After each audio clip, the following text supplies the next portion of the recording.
Hello, folks.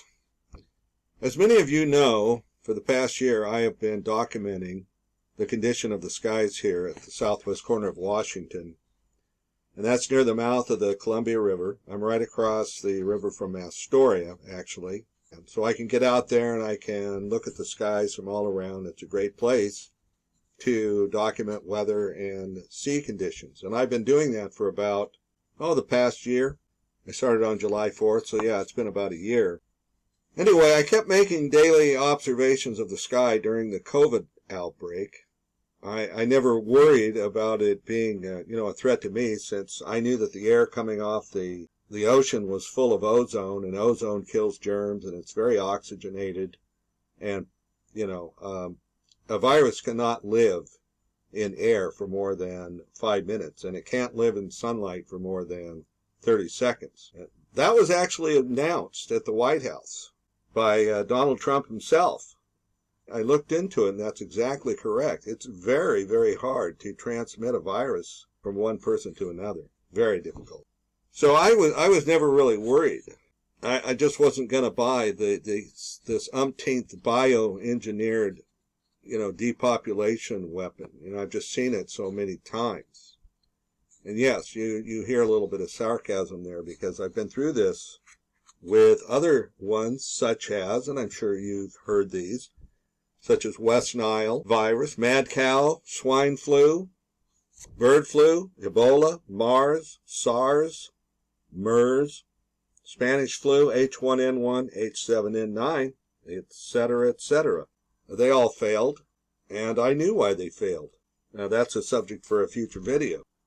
Now, when the George Floyd event happened, I stopped making videos. And the reason I stopped making sky reports is because the story just didn't seem to matter anymore. It was such a bigger story, what has been going on worldwide. I mean, this is a worldwide event.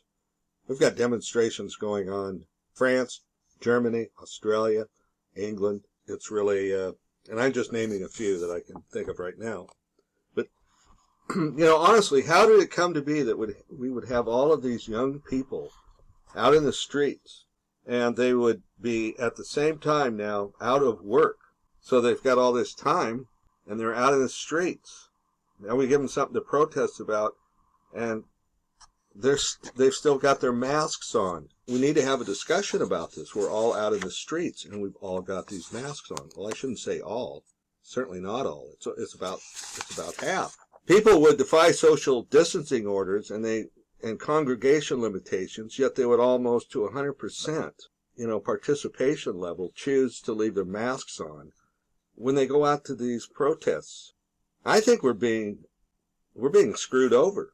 Let's talk about these masks for a second. In the beginning there was the N95 mask, and it met a certain standard. They would accept this N95 mask, even though it was just a cheap mask you'd use out in a painting booth or something. But they would accept it, and there was at least a standard. But then they started talking about, well, what about cleaning? Yeah, you can clean them, you can reuse them, clean them. And then they started using other materials and started accepting scarves. In fact, just about anything over your face is okay. So now we've got cloth, we've got rayon, we've got Dacron, we've got paper, and just about anything else. And there is no mask standard. If there's no mask standard, then there's absolutely nothing that can be guaranteed by any of us wearing one of these masks. So I know it's a psychological operation. It has nothing to do with our health or medicine. In fact, there's been a lot of statements, especially even by the World Health Organization. The masks are actually a detriment to our health, because we rebreathe carbon dioxide, which we are supposed to expel. Well, I can tell you that I would never use one of these cloth masks or scarves that I see in public all the time in my spray paint booth to filter out 30 micron size particles. Now, when you get into a virus, which is down to 2 and 3 microns, how much good do you think that piece of cloth over your face is going to make? So we're being played like cattle. We're being herded into a pen. Can't you see? They want us to be protesting in public, and they want us protesting with these damn masks on. Why? Because when we all put masks on and go out and demonstrate in large groups, we resemble a fascist state. And when we are living in what looks like a fascist state, what happens to us? We take a big psychological hit. We start acting more like we're in a fascist state because people don't recognize us. And we think we can, we can change our character. We can change our behavior. Nobody knows anybody anymore. Well, by the way, the skies look great here. But who cares about the condition of the skies if we're losing our country in the process of looking at it? I still can't believe my eyes that we have such a huge percentage of the population that's all stirred up by this George Floyd incident. Come on, anytime you start destroying your past, altering books and signs and landmarks, you are laying the foundation for a communist state. That's always the first building block of communism, is to eliminate your past so you don't know what you once had. You don't know what you've lost. And when we have traitors like Pelosi and the mayor, Durkin in Seattle, and that idiot mayor of New York, de Blasio, etc., going along with even suggesting that additional statues will be removed or that it's an expression of pent-up, resentment over history that didn't go right, they won't stop until there's nothing left. And that's why the removal of statues and past history, it has to be stopped now. Let me tell you something. As a man matures, he learns and he's taught to try to always be cool. Because, it takes a man a long time to learn this sometimes, but when we get emotional, let's face it, men, we tend to make decisions that we regret later. It's much better for us to back away, cool down, sleep on it, or you write a letter to somebody, don't mail it to the next morning. How often do we give in to somebody's anger? Does a parent give in to a child, every whim, who's yelling and screaming? If I don't get this, if I'm going to break it, we're going to give in to that child? Of course not. Of course not. Now, I would just like to add that we just finished with an 8-year term from a black president, our first black president. He served 8 years. He was voted in by white and black people and brown people and all colors of people. And for them to turn around now and just say that, if you're white, you're racist, come on. We've got people from all over the world here now in this country, and they'll tell you this is the least racist country on the planet. Does that offend you? Then you need to rethink what you have here. Maybe you've completely forgotten about what other nations don't have in the way of freedom. Let's talk about George Floyd for a second. Who is George Floyd? And, I've been really, really concerned why more of the Black Lives Matter people have not more adequately researched this character. Because it is a character. And once you get into it, you realize this whole thing is so contrived. Now, for starters, these two knew each other. The police officer Chauvin and George Floyd supposedly worked together, so they knew each other. So I set to calculate the odds of that happening, where you would have these two people coming together who had worked together. Well, let's say you had 1,000 cops in the Minneapolis area. The chance of getting that one cop is 1 in 1,000, right? Now let's say you've got 40,000 black males in the Minneapolis area who are that range to fit the role. You've got about 40,000. So you take 1 in 1,000 times 1 in 40,000, and you get 1 in 40 million. For this to be a random event, where it actually, what happened there was from two people that didn't know each other, but actually they did, is 1 in 42 million. So that was my first red flag right there. I thought, here we go again, getting the same, almost impossible to believe coincidence, that for that to be a coincidence is virtually zero. Let's talk about another thing. Let's talk about this Black Lives Matter. Lives Matter is a reasonable statement. But when you say Black Lives Matter, you've actually made a racist statement. because you've just put a race into the statement as if it needs to be there. It doesn't need to be there. The United States is known as the only nation that ever had the Declaration of Independence where all men are created equal. That's the main difference about the United States, and that's why this United States cannot be allowed to be torn down. And it sure can't be torn down by this guy George Floyd. He's a contrived character. He never even lived in Minneapolis. He didn't work with Chauvin at all. And by the way, listen to Winnie Hartstrong at the David Zublik channel. David Zublik.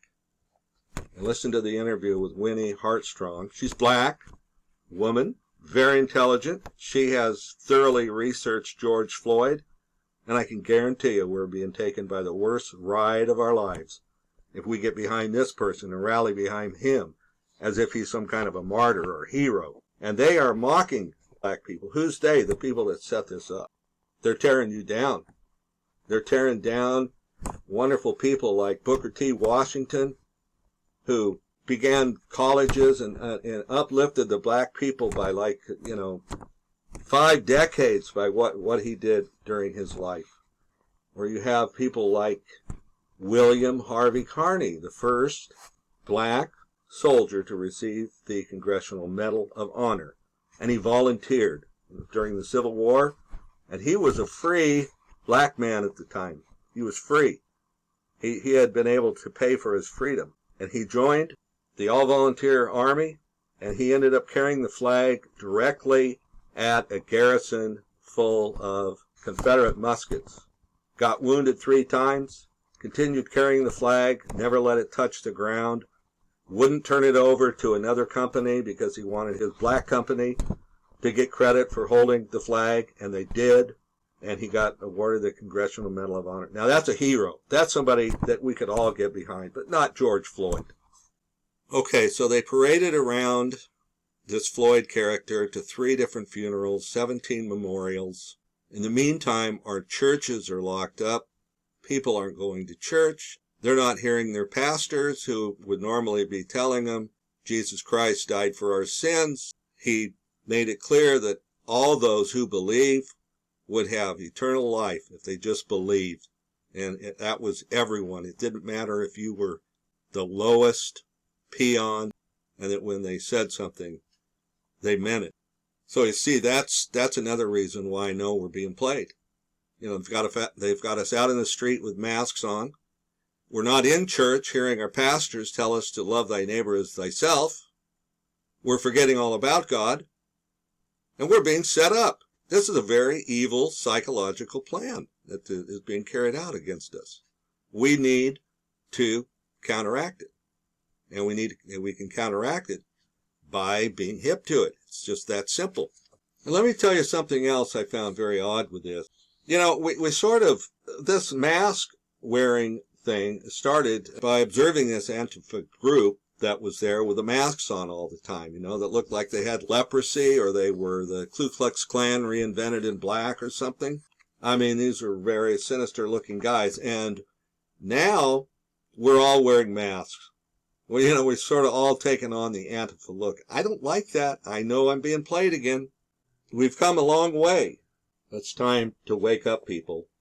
In the last 6 months, we've gone from the Antifa mask look to the COVID mask to Floyd worship to an anti-police movement, which is part of an anti-Trump movement because he likes the police or because he's white and he's obviously a racist. And the latest thing is that they're going to be pro-vaccine. We've come all the way to a socialist state, folks. And who benefits from this? Who would benefit from us becoming a socialist state?